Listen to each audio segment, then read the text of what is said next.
All right, Jeff, this is, I'm Jerry Holeman with the Indiana State Police. With me is Lieutenant Matt Rosenberger with Purdue and Professor Jeffrey Turco. It is Tuesday, September 19th, approximately 3:09. And I appreciate you meeting with us. I know Matt's been trying now for, three or 4 weeks to find the time, but I'm busy, you're busy, we're all busy, but I appreciate it. It should only take maybe 10, 15 minutes. Oh, sure. Do you recall meeting with a state trooper probably back in 2017 and an FBI agent talking about the Delphi double homicide? That's right. And do you recall doing a report, or was that report that we have from your colleague? There was a document. No, I did, to my knowledge, I'm the only person who put anything together for them. There was a document. This being, you can look at it. Yeah, that looks... Yes. Yeah. And do you remember did you give that to them that day, or did you email it to them later? I think I emailed it. Okay. Or maybe I had a paper copy, I don't recall. Yeah. Yeah, this is mine. Okay. Yeah. Perfect. And they gave you, they didn't show you crime scene photos, but they basically gave you like a sketch of the formation of the sticks. That's right. And then did they give you a picture of the tree that had the F on it? No. Okay. Just the sticks. Just that kind of rendering there, yeah. Okay.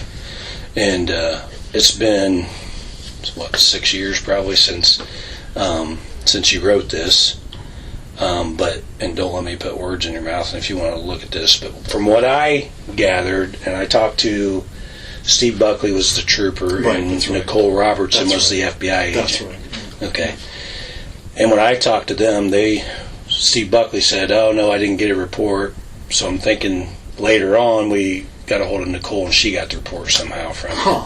So I'd have to go back and check my email. Not a big deal, but he said basically you told him that when you looked at it, it basically could be anything, and I think you kind of put this in your report. You're like guessing it. It certainly appears to be some sort of attempt at a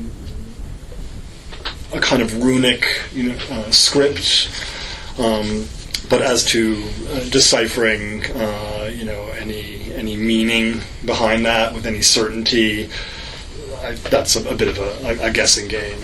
I would have to go back and read what I wrote, but I recall tossing out a couple of sort of hypotheticals, maybe this, maybe that. But I think the idea that somebody is trying to kind of replicate a kind of early Germanic runic script, that seems, I think, a given. But And what exactly do you study or teach? Right. So I teach German literature and religious studies, and one of my areas concerns medieval Scandinavian religion. So I'm certainly not an expert on contemporary 20th and 21st century sort of reimaginings and reinterpretations of that tradition. I know a little bit just because of just general interest, and then also I did some homework when I met with the other officers. But did you reach out to a colleague? It says in here a colleague and I. There was a colleague who I'm not an expert on runes, runic inscriptions per se, which is a very very specialized area, and I have a colleague now retired at Harvard who I showed without any real details or explanations, showed the stick outlines, and we tossed ideas back and forth, and what he had to say kind of wound up subsumed in my report. Was he actually in Germany at the time that you reached out to him? Do you recall? No. Well, geez, I don't know offhand. That's what I was told, but they may not. He may have been traveling at the time. Yeah. So what I'm learning about runes and the Odin background, it is a religion, correct? So basically, what you're looking at is a kind of contemporary, medievally inspired movement that doesn't necessarily have all that much to do, right, with medieval and ancient traditions, but takes its sort of point of departure, sort of these mythological sources that come down to us in the 13th century. And in point of fact, there's not, and this is maybe getting a little bit too much into the weeds, but there's not a great deal that we can say with certainty about actually existing Norse religion. We're always dealing with our earliest sources are already Christian, writers, or seeing things through that lens. But what you have in the very late 18th century, and then really throughout the 19th century, and this is sort of in the wake of nationalist movements, throughout Europe, right, where there is no such thing as Germany, right, until 1872. There is no such thing as Italy. You have these sort of loose confederations, and so they go looking back for great sort of ancestor traditions on which to kind of found this idea, right, of the nation, right? And so this is sort of part of what comes to be known as Germanic mythology. You probably know the Brothers Grimm, the fairy tales. They also collected a lot of the earliest sources and edited these texts that were written in Icelandic, which is what most of what comes down to us is written in Iceland, and so there's a great deal of interest in this tradition, but this kind of neo-heathenism or neo-paganism, of which Odinism would be sort of one kind of extreme ideology within that has sort of right-wing racist connotations. That sort of really comes into its own in the 20th, late 19th, 20th century, and there are sort of so-called neo-pagans and neo-heathens. The heathen term tends to be more associated with the right, pagan more with the left, but essentially they both are referring to this sort of revival of Norse religion, which again, often has precious little to do with the original sources, because right. People are just kind of making things up because this stuff is up for grabs, right? But that is to say that the fact that somebody is referring to themselves, as an adherent of, what's sometimes called in Icelandic, it's Asatru, Asatru. This just means belief in the gods. And what I've learned is Odinism is they believe in just one god, Odin. Asatru and the pagans believe in Odin, but the pantheon, other gods. So, Odinism, as far as I've ever encountered the term, is sort of always associated with a kind of fringe, racist, sort of right-wing sort but of. The pagans and the Asatru, they're all over the place. They're not as racist, though. Or at all. It ranges. There's a political range between sort of far left hippie crunchy sort of feel good kind of 60s nature loving, tree hugging, that kind of thing, and then the other end of the spectrum is sort of neo-Nazis in lockup with runic tattoos who hate black people and and whatnot. So interest in sort of Norse religion in this country, I think it's more of a right-wing phenomenon. In Europe, it's more of a left-wing phenomenon, but it's not necessarily sort of a smoking gun either way. And again, my knowledge of this is way low. Yeah, of course. But human sacrifice back in hundreds and hundreds and thousands of years ago was something, but in today's society and over the last couple hundred years, what I've learned is human sacrifice isn't something that this religion would do. It's debated whether that was ever part of Norse religion, and it may or may not have been. The archaeological record is very inconclusive. There were certainly executions People were thieves who were hanged Right. and whatnot. Now you look at it, you find a body that's preserved in a bog with a rope around its neck. You're a detective.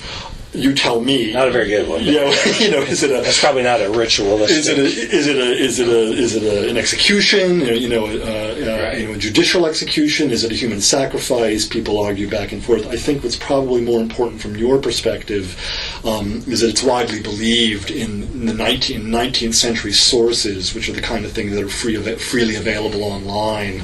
When you Google, that comes up that yes, like the Vikings practiced, ritual killings, right, and sacrifices. I think that would be an idea that somebody who was interested in this material from a certain perspective would come across, likely. Right. Yeah.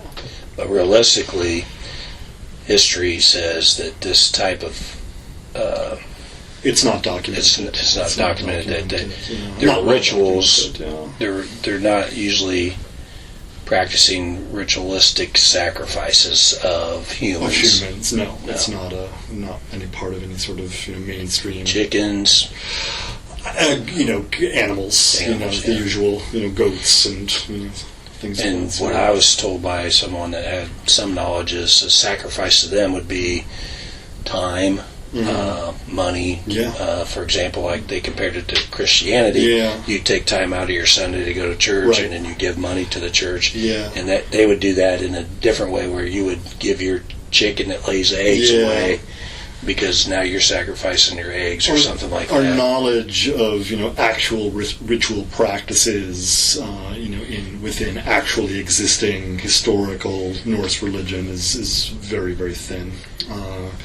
Because the sources that come down to us are written by Christians 250 years after conversion, and there's a distance from sort of the lived daily experience of religious adherence, or they just don't know, because the knowledge was stamped out. So what you're often dealing with are sort of people's ideas in the 19th century of what things must have been like, but often it's and a lot of that gets codified and gets accepted sort of uncritically, and then killjoys like me come around and say, yeah, no, actually we don't really have any good sources for that. But again, in the popular imagination, I think there is this idea, right, that and there is some textual support, right, that somebody who was kind of reading up, on Norse stuff would come across that idea. And Odin sacrificing warriors, right, to himself and whatnot. That's in there. But is that just sort of literature, or is that what really that how things really were? These are kind of academic questions, Right. And what I was told too is when they do those rituals, they're usually so obvious of the actual ritualistic part of it, like there would be no question. Like we have questions on, is this really? And you have questions on this. Yeah. But little research I've done is, if it's a ritual, they're going to let you know it's going to be so clear that you could tell. That could be, that's certainly a good point. It's hard to sort of imagine sort of getting into the head of somebody like this, But something like this that we asked you to review, obviously 6 years ago, was so vague. Yeah. I don't know if that's a good term, but there was not a lot of detail. You couldn't really tell. Now you said if something along the lines, and again, don't let me put words in your mouth, but if it is this, it could possibly mean this, but it's really hard to tell because it's... In terms of deciphering sort of what characters are being used, if they are runic characters, and runic is just an alphabet, right? It's just an alphabet. It's not a language. It's a pre-Germanic, indigenous Germanic alphabet. It's used throughout Scandinavia. It's used in England. In the Middle Ages, it's used to record a number of languages, sort of Old Norse, Icelandic. There are Christian Latin poems, very few, recorded in runic script. So it's just an alphabet, the same way that we use the Roman alphabet to write English, but also to write Turkish and Romanian and whatnot. So the letters, the characters all are, it's sort of, again, one of the ideas about them is that they originally have magical significance, that they would have been used in incantations, in rituals. There is a sacrificial connection in the mythological poetry. These are things that, again, somebody who was sort of, an Odin fanboy would likely come across. So it's entirely plausible that looking at, those configurations, again, I didn't see the photos, but just looking at the outlines that somebody else thought was part of right. Of an attempt to render something in characters. Yeah, it looks pretty clearly like Runic, so one can certainly imagine that this was somebody's idea that when you do a human sacrifice, you carve runes. There are some poetic sources that would sort of, again, support that idea that somebody might have come across. So that scenario seems entirely plausible to me. Right. But I think I don't remember what I said about the characters, but I think that was. I think what. About again, don't let me put words in my mouth. But what was relayed to me was it could be anything because it was not very deliberately put, or it could be like you said today. Yeah. It could have just been an amateur trying to do it. Yeah. But what I Sergeant Buckley and Nicole had relayed to us was it's tough to say because it was not very clear. Mm-hmm. So they were telling us that it was basically, it could be anything, but you didn't at that point think it was anything, I guess. No one specific thing. Right. I think I recall throwing out a number of ideas, none of which were terribly, conclusive, because the interpretation of runes is also rarely conclusive. Right. The meaning can be obscure. Is somebody trying to spell something phonetically? Or are they trying to communicate something symbolically, right? Because the runes have names, and they mean different things, right? So one of the runes means giant, right? So there's a giant rune. There's, another rune can mean property, right? Movable property, cows, animals, things like that. So you can approach it from kind of at least two different angles, right? One would be phonetically, is it a word? Is it an acronym? Or is it some kind of does this person know what they're talking about? Right. Or is it just, hey, this looks cool? Right. So with your experience, you could not look at these runes and say that is a spiritual sacrifice, ritual. Plausible, but you can't say for sure yes or no. No, I'm not a runologist, right. And even the fellow that I talked to is, much more knowledgeable about runes than I am, and is published, on runes, is not, before his retirement, was not sort of a full-time runologist. If you would like me to put you in touch with somebody. What did he say? Do you remember? Whatever he said made it into my report. Okay. I think we kind of came to an agreement about sort of what it could be and what it couldn't be. And I know you used the word guessing. We're guessing. Yeah. This kind of educated guess. It's not a random assortment of sticks. Right. Binaries. That seems very unlikely. Okay. But there are people who are runologists full time. If you could give me that, I'd love that. Yeah, this would probably be somebody in Europe, like Norway or something like that. I'm not fly over there. Okay. Or sacrifices. Yeah. Okay. Sure. No, but if we could at least get an email or something. Sure. I'd love to reach out to them. Yeah, I'll see you. There's one guy who comes to mind in Norway who I think is maybe the best. I'll go home and do some homework. You have his contact information. Yes. And I think I have yours. I'm quite certain because during my deposition I brought you up. It took me a while to figure out. Buckley couldn't remember your name. Oh, okay. Nicole couldn't remember your name, and then we got the report, and then we figured out by calling Matt who might teach this or have knowledge of it. Yeah. So I'm going to turn this report over and your information over and Feel free, discovery. yeah. Sure. And that means that the defense attorneys will probably contact you as well. So Okay. Oh, interesting. just so there's obviously, it sounds like there's movement in this trial. matter. Yeah, the trial is actually scheduled for January Oh, wow. of next year, but I don't. So there's an accused. Yeah, we made an arrest back Okay. in November, I think. Of And last is year. that public? Yeah. Oh, wow. Yeah. Okay. Yeah. It's been public. Oh, wow. You must not watch the news much, huh? Me either. I didn't catch it. Yeah. Good. You going to be on the jury? Most people know about it. I guess could I be at this point? Probably I think not. I'm probably Probably not. You're disqualified. You're going to be a witness, Yeah. probably. Yeah. Well, I appreciate your time. Absolutely. Yeah.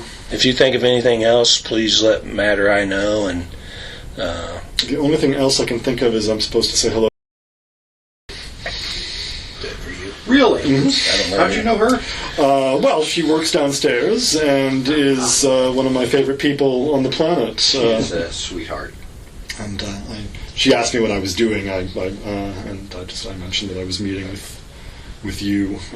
That was a surprise to her. And I don't think anything really phases her, you know. And she said, "Oh, that's my second cousin." You know? all right, I'm going to go ahead and turn this off. I'm going to conclude this interview. It is approximately 3:30.